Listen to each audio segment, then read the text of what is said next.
warahmatullahi wabarakatuh. Apa kabar anak-anakku sekalian yang baik? Semoga Allah selalu menjaga kalian. Begitu juga dengan keluarga kalian, orang-orang yang kalian cintai, semua dalam keadaan sehat walafiat ya.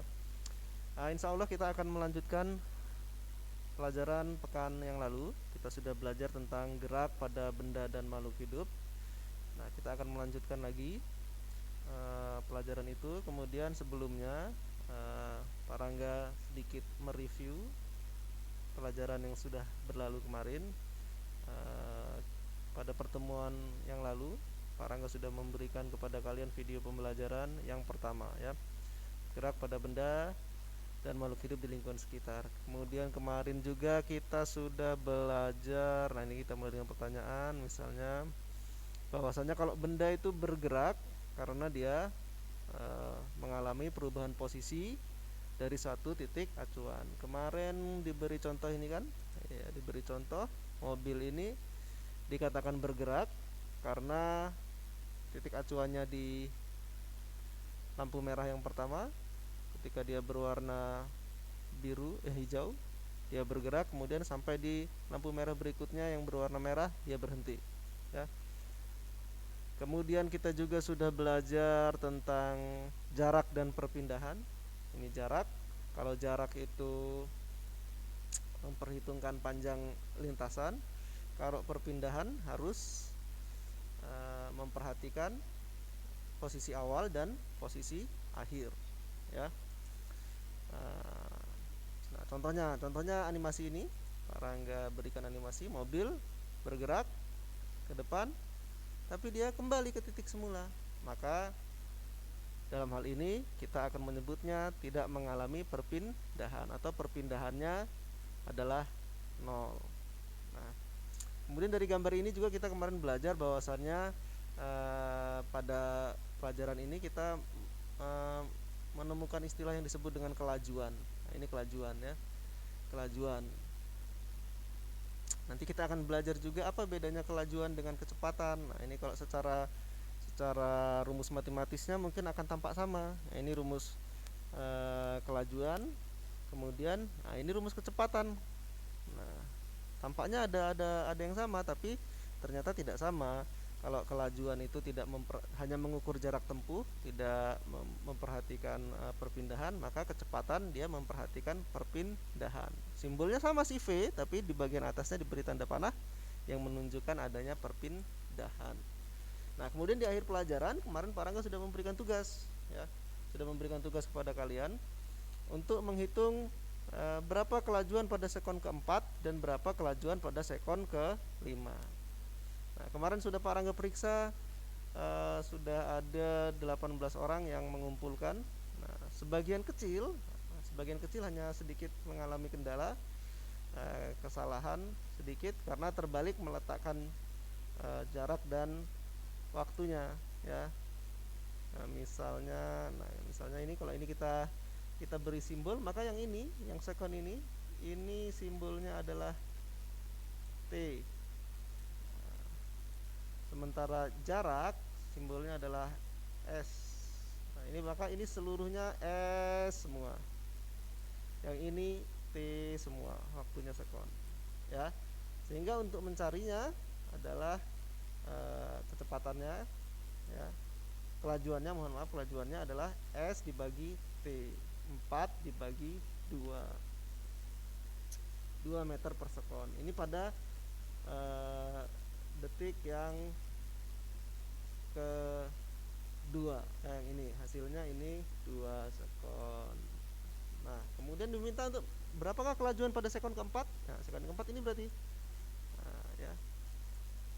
Ingat rumusnya tadi, S per T, maka 8 S-nya, kemudian T-nya 4, sehingga jadinya 8 dibagi 4 ya. 8 dibagi 4. 8 dibagi 4 berapa nilainya? 2. Kemudian berapa kelajuan pada sekon kelima? Ini sekon kelima. Nah, berapa? 10 dibagi 5. Berapa hasilnya? 2. Ternyata ini 2 semua ya. Ini 2 semua. Jadi ini kecepatannya 2 meter, mohon maaf, kelajuannya 2 meter per sekon semua. Nah, ya. 2 meter per sekon semua kira-kira kalau dari sini apa yang bisa kita simpulkan ya?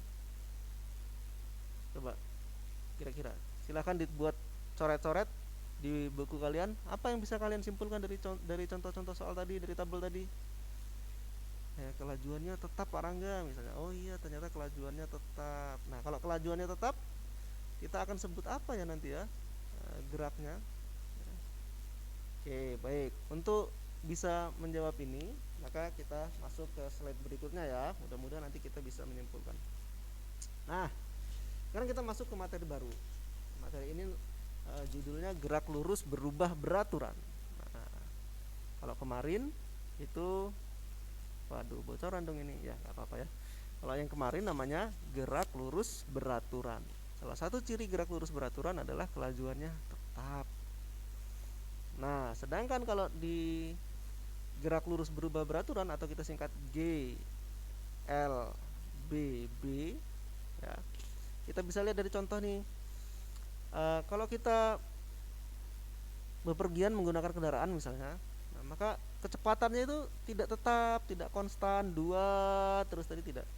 Ada kalanya dia mengalami percepatan yang bertambah, nah, sehingga disebutnya dipercepat. Ada kalanya harus ngerem, sehingga disebut diperlambat. Nah, adanya dipercepat dan diperlambat ini ya, pada lintasan yang lurus, ini lintasannya lurus, menyebabkan gerak yang disebut dengan gerak lurus berubah beraturan. Gerak pada lintasan lurus, kemudian kecepatannya bisa berubah secara beraturan ya. Nah, kecepatannya berubah-ubah tiap waktu. Nah, kadang-kadang dipercepat, kadang-kadang diperlambat. Nah, misalnya nih, ini ada simbol-simbol nih. Di sini ada simbol V. V itu kecepatan ya. V0 berarti kecepatan awal. Kecepatan awalnya dia diam misalnya. Kalau dia diam berarti kecepatan awalnya 0. Nah, kemudian dipertambah atau diperbesar kecepatannya, ditambah kecepatannya sehingga berikutnya menjadi kecepatan akhir. Nah, kecepatan akhir itu VT simbolnya. Nah, biasanya VT-nya akan lebih besar dari V0 kalau suatu benda dipercepat. Sebaliknya, kalau benda diperlambat, maka V0-nya biasanya akan lebih besar dari VT-nya. V awal lebih besar dari VR. Misalnya mobil ini melaju dengan cepat misalnya, kemudian ada lampu merah. Ketika ada lampu merah maka dia akan melambat ya. Nah, gambar tadi itu menunjukkan mobil yang sedang bergerak menjauhi lampu lalu lintas yang akan dipercepat. Nah, ketika mendekati lampu lalu lintas akan diperlambat. Nah, sehingga mobil tersebut mengalami percepatan atau perlambatan ya. Nah, kalau di mobil kita bisa lihat di speedometernya, di jarum speedometernya ya, kadang-kadang ada angka berapa, naik dia jarumnya, kadang turun. Itu menunjukkan percepatan atau perlambatan. Nah, kemudian kalau di GPS pakai misalnya aplikasi GPS di handphone kalian juga akan muncul ya. Nah, dari mana angka-angka itu muncul? Dari sini. Nah, ya, dari rumus ini ya. Dari rumus ini. Nah, jadi untuk percepatan itu beda dengan kecepatan kemarin. Kalau percepatan rumusnya maka simbolnya itu A. Percepatan itu simbolnya A. Ini percepatan. Ya, nih percepatan. Satuannya meter per sekon kuadrat. Nah, kemudian ada simbol baru lagi nih, ada segitiga ini. Segitiga ini disebut delta. Ya, segitiga ini disebut delta. Delta V berarti artinya ada kecepatan awal dan kecepatan akhir. Nih, disebutkan delta V. Delta V itu cara mencarinya kecepatan akhir dikurang kecepatan awal. VT dikurang V0. Berarti dalam mencari percepatan harus diketahui kecepatan awal dan kecepatan. Nah, kalau delta V itu perubahan kecepatan, satuannya meter per sekon. Ini. Kemudian delta T perubahan waktu, satuannya tetap sekon. Kemudian untuk mencari delta V itu kecepatan akhir Vt dikurang kecepatan awal V0. Nah, ini untuk mencari delta V. Ya. Sekarang nggak punya contoh soalnya ya. Ada sebuah mobil ketika mendekati lampu lalu lintas, mobil yang awalnya bergerak dengan kecepatan 72 km per jam, 72 km per jam ini setara dengan 20 meter per sekon. Jadi ini ada konversi. Waktu kelas 7 kita sudah belajar konversi. Ini dari satuan kilometer per jam diubah menjadi meter per sekon. Ya. Diperlambat hingga 0 km per jam. Jadi dia diperlambat sampai berhenti. Ya. Dalam selang waktu 5 sekon. Ya, dalam selang waktu 5 sekon. Jadi tadinya kecepatannya 72 km per jam, dalam 5 detik dia berhenti sehingga 0. Nah, ini kalau dicatat dalam sebuah tabel ini seperti ini nih. Nah, seperti ini nih tabelnya ya. Jadi kecepatan awalnya 20 meter per sekon. Ya. Awalnya 20 meter per sekon ini 0. 0 ini awal berarti ya. Awalnya dia cepat, Kemudian detik pertama ngurang tinggal 16, detik kedua ngurang, detik ketiga ngurang lagi, detik keempat ngurang, detik kelima 0. 0 berarti dia berhenti. Nah, berapakah perubahan kecepatan? Berapakah perubahan kecepatan mobil tiap sekon? Nah, berarti kita mencari A ya, kita mencari A. Berapakah A-nya? Nah, bagaimana cara mencarinya? Nih.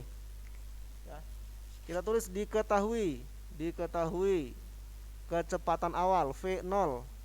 Ya, V0 sama dengan 72 km per jam atau disetarakan itu hasilnya 20 meter per sekon. Kalau yang lupa, buka lagi pelajaran kelas 7 bagaimana cara mengkonversi satuan kilometer per jam menjadi meter per sekon. Ini bagaimana caranya, silahkan dibuka lagi di buku kelas 7. Atau kalian boleh searching video tutorial di YouTube ya, bagaimana cara mengkonversi satuan. Dalam kesempatan ini Pak Rangga tidak akan mengulang lagi ya, karena kita masih banyak yang harus kita pelajari dalam waktu yang sempit.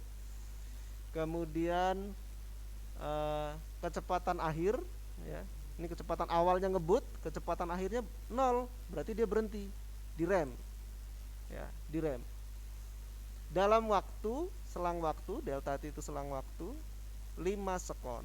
Nah, jadi dalam pembelajaran fisika, sains ini kalian harus sering berinteraksi dengan simbol-simbol seperti ini ya. Nah, jadi harus tahu nih maknanya simbol ini apa. Kemudian ini satuan, ya ini satuan seperti ini. Nah, tolong dipelajari baik-baik. Ini sudah dipelajari di kelas 7, diingat-ingat lagi. Nah, yang ditanya A itu percepatan. Berapakah percepatannya? Nah, ingat kita tadi rumusnya. Percepatan itu delta V dibagi delta T. Delta V itu cara mencarinya ini. Nah, ini cara mencari delta V. Vt dikurang V0 dibagi delta T. Vt nya mana? Vt nya ini nih, 0. 0 berarti sama dengan, bisa nggak kalian mencari berapa hasilnya ya? 0. Kok 0 sih Pak Rangga? Ya kan akhirnya dia diam berarti 0, berhenti ya, dikurang awal, kecepatan awal. Berapa kecepatan awal? 72 km per jam atau 20 meter per sekon. 20 meter per sekon. Ini sorry, ini 20 ya, 20 meter per sekon. Ini agak susah nih kalau nulis di ini. Dibagi delta T dalam waktu ini 5 sekon. Nah, kira-kira berapa hasilnya? Yo, tolong dicari ya. Nanti dijawab lewat Google Classroom. Berapakah hasilnya nih? Masa nggak bisa sih kelas 8 mencari ini? 0 kurang 20 dibagi 5. Berapakah hasil akhirnya? Tolong dibantu Pak Rangga untuk mencari ya. Satuannya ingat tadi, di ujungnya kita tulis satuannya meter per sekon tambah kuadrat. Iya, meter per sekon kuadrat. Nah, ini A-nya, percepatannya. Nanti mungkin kalian akan menemukan angkanya ada yang negatif, ada yang positif. Nah, kalau angkanya negatif itu menunjukkan adanya upaya perlambatan ya. Tadi itu kan diperlambat. Jadi dia dari ngebut kemudian pelan-pelan atau sampai berhenti jadi diperlambat. Nah, kita sampai di bagian akhir. Nah, kesimpulannya apa nih? Nah, jadi pelajaran ini jadi uh, nanti juga ditulis di buku setelah kalian mencari tadi. Gerak lurus berubah beraturan atau GLBB adalah apa nih? Ya, gerak lurus yang apa? Tadi di awal sudah Pak Rangga sampaikan. Gerak seperti apa sih gerak lurus berubah beraturan ini? Nah, di akhir ini Pak Rangga ingin kalian mengulang lagi nih. Ya, gerak yang seperti apa gerak lurus berubah beraturan. Nah, kemudian Pak Rangga punya PR. Nah, ada tugas mandiri nih. Ini soalnya sebuah mobil yang mula-mula diam, berarti ini V0 nya ya. Nah, V0 nya diam,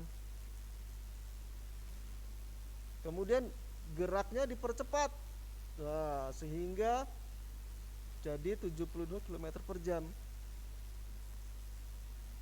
setelah 30 detik. Jadi tadinya diam 30 detik kemudian jadi 72 km per jam. Nah, berapakah percepatan yang dialami mobil tersebut? Nah, ini Pak Rangga bantu nih. Yang ini V0 tadi, mula-mula diam ini V0, kemudian jadi 72 km per jam jadi VT. Ya. VT selama 30 sekon, ini berarti delta apa? Delta T. Nah, berapa percepatan? Nah, percepatan ini berarti yang ditanya apa? Yang ditanya A. Ya, yang ditanya A. Silahkan dicari, tulis di buku, foto, dan dikirim lagi ya.